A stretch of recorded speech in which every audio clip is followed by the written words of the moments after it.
Taley is a very beautiful, special person. Hazur spoke about him, and so I'm sure all of you must have heard that khutbah. But just as a background, my eldest sister, her eldest son was Taley. And I was his mamu, but there wasn't a huge age difference. He was about 6.5 years younger than me. So after about, in the early 90s or mid-90s, they came and they were living abroad, but then their family moved to Hartlepool, and they lived with us for some time. And and then also when my parents passed away, Taley and his family moved in because I was still quite young, and they looked after me as well as I was completing my studies. So I had this very close relationship from childhood with Taley. One thing from childhood, he had this quality that one of his qualities was that from childhood you could always see he had this immense love for Khilafat, and I think.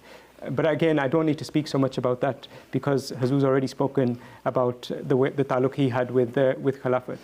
But there were other qualities that he would have as which perhaps are not as well known. One is that we have, like every families, they have extended relatives and then further extended relatives, and it goes on and on.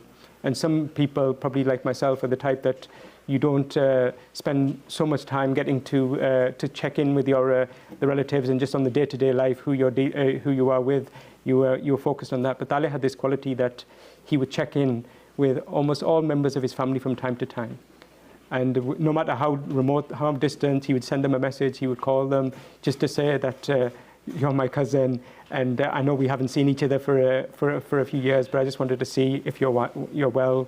With his elders, he would do that as well. With his aunts, his uncles, they were spread across the world, but afterwards they would always tell me as well that Taley was very unique, that out of all our nephews and nieces, he was the only one who would regularly call us and just to find out if we are well, if there's anything. So he had that. He had an immense regard for fulfilling the responsibilities of his family. So that was his good quality. He had a really wonderful sense of humor. Like again, sometimes he would say things, and I would say, "Taley, you can't say that." But the thing is, that was just part of his innocence as well. And then he would then talk and laugh and joke about that. But the reason people liked him, and the reason people were drawn to him, was that there was a purity, that there was no politics. If he was talking to the most senior person, whether in the Jamaat or outside the thing, he would talk to him kind of in the same way he would talk to a 10-year-old boy who was with him. He was just very simple and sada in that way.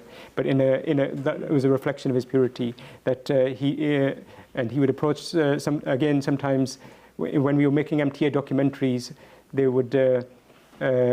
would need to involve some very like senior people of Jamaat in different countries, in Rabba in Pakistan. And he would say that, I just messaged them and I said, you need to help us. And I would say to him that, again, I spoke to you about protocol earlier, but even I was of the sense that there should be a little bit of protocol, that we should at least email them or contact them. But his style was just, I just WhatsApp them and they're on board now and stuff. So that was his style. But he used to get the job done. And these documentaries he made, again, they were outstanding. And I remember the first documentary, like feature documentary he made, which was 4 Days Without a Shepherd, which was about the election of the 5th Khalifa in 2003. And one day, we were just sitting in the office, and he said to me that I have a ambition or a desire to make a documentary about that period of the 5th Caliphate. And I was just listening. I was like, sounds like a good idea. Look into it and let me know and then what you need, and then we can try and progress this. And then he didn't speak to me again for about 8 or 10 months about that. And I was busy with other things, and so it kind of fell off my radar. And then about 8-9 months later, or however long it was, he said, do you remember that documentary that I was working on? I've got something to show you. And then he reminded me what the documentary was, and he showed me a first draft of it. And I remember just sitting there, and I was stunned. I was like, I don't think I've seen a documentary in the Jamaat which has like made me so emotional, so invested. There were some like things that needed to be changed or altered, but as a rough cut, I remember feeling that I don't know if this is just me, but this is something really impactful. And then obviously I got more invested in it, and then we would spend the next few weeks going back and forth on some of the changes and those types of things. And there were things that is this appropriate to include, not to include? And then finally we had a draft or a version to show Hazur. And we didn't have a title. I remember that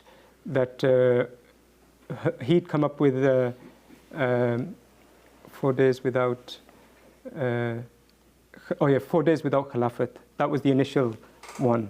And I didn't like that name. And I said to him, it makes it like obviously during those days there was no Khalifatul Masih elected, but it sounds like there was a gap in the chain of Khilafat. So that was my reservation. So I said that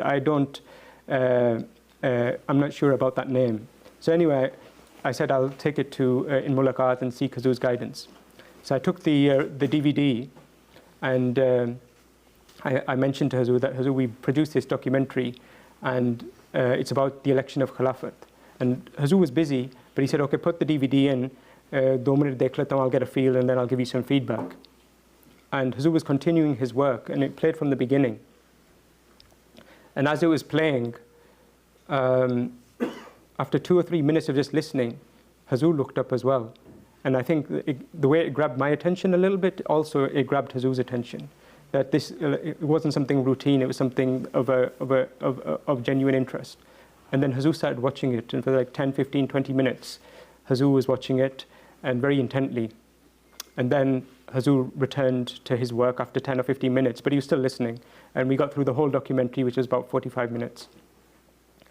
And Hazur, I can't remember the exact comment, but Hazur expressed that a cheer, and isko dikhani chahiye MTA pe, that you should show it on MTA. And then I said, Hazur, we don't know what to call it. I said that Taley had this suggestion of 4 days without Khilafat, and I said that I had some reservation, and Hazur agreed. He said, it doesn't sound quite right. So then Hazur said, in one of the interviews in the documentary, and I had missed this, but one of the people had said that when Khalifatul Masih was elected, it felt like we had our shepherd back. So Hazur had been listening very intently, and he said, usne shepherd ka lafz ye tha, you should call it 4 days without a shepherd. And again, that's like some of the genius that you see in Khilafat, that they just pick things and it's just make things. And I was like stunned as well. I was like, it is beautiful. And I went out of the office, and I remember I called Taley, and I said to him, I said that Hazur's watched your documentary, and he was like, how much did he watch? 2 minutes, 3 minutes? I said he watched the whole thing, and he was completely stunned. And I said that Hazur has even like given a name, and he was like, what is it? I said 4 days without a shepherd. And on the phone, I still remember that Taley started crying just with happiness. Like this is the first thing, that his first documentary. And he was, and then Alhamdulillah, when something has the blessings of Khilafat, then we played it on MTA, and it was extremely popular and well received. And we got a lot of feedback. Hazur received a lot of feedback, and Hazur then encouraged Taley a lot to continue to make documentaries. And then after that, the procedure would always stay the same, that he would talk to me, say that I've got this idea, and then he would go away for 6 months, 5 months. Like he would do his day-to-day work, but on that project, I didn't ask him, he didn't ask me, because I knew that this is how it worked. And then after 5 or 6 months, he would come to me, and on one of the documentaries, I remember that we had to do a lot of revisions after that period, and he accepted that. Again, that the ataat was there always, that there was, I said that in this, there were some things which are issues I had with it, and I said that these need changing quite significantly. And so even though he'd spent those 6 months, then when he got the instruction that these need changing, then happily and gladly, or I don't know happily, but but he changed them. And that was the way. And even the last documentary he made, which was about Hazrat Mirza Bashir Ahmed, that again, that was he handed that to me a few weeks before his shahadat, the DVD. And I still remember that I took it to Hazur, and Hazur told me at the time to leave it on his desk. And he said, "Jab time hoga, phir main dekhunga, phir main tumhe feedback dunga. That I'll give you feedback when I'll review it when I get a chance." But that was a busy period of Jalsa, so Hazur didn't have a chance. And then in August, it was Taley's shahadat. And I still remember the day after the shahadat, I went to see Hazur and had mulaqat, and then Hazur saw the DVD, and he said, "Ki ye Taley ki hai na?" And I said, "Yes, Hazur, it's Taley's documentary."